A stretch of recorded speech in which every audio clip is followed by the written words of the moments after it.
Hello everyone, it's Mia again. We're still busy trying to care for some creatures, so I'm here for another little hoax discussion. Now, I'm sure you've all seen the picture, a grainy, black and white photograph of a small head on a long neck poking up out of the water. As you might have guessed, this is the iconic photograph of the Loch Ness Monster. After Sasquatch, what's more famous than Nessie? Now, I can't personally prove that the Loch Ness Monster doesn't exist, but after everything we've seen, I trust whatever my grandfather has to say, and according to him, the Loch Ness Monster doesn't exist. While there were a few possible earlier sightings, the story of the Loch Ness Monster really begins in 1933. A man named George Spencer claimed to have seen a creature crossing the road towards Loch Ness. Because if there's one thing an aquatic creature can do, it's crossing the road. In the same year, we have the first photograph, taken by a man named Hugh Gray. It was incredibly blurry, and most people have concluded that it depicts either a dog with a branch in its mouth or an otter rolling around in the water. In the following year, 1934, came that most famous photograph, and probably the most famous image of a cryptid after the Patterson film, the so-called surgeon's photo.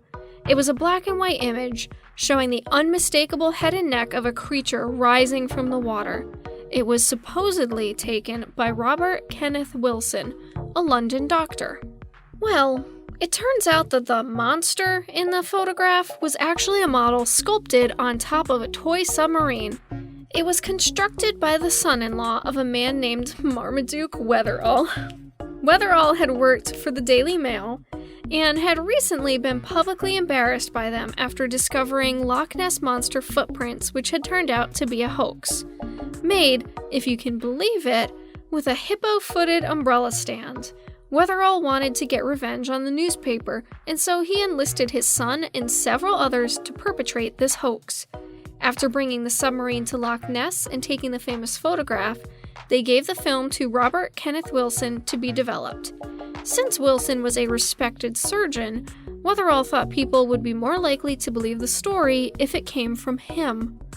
There have been many other sightings and photographs since then, but obviously nothing as convincing as the now debunked surgeon's photo.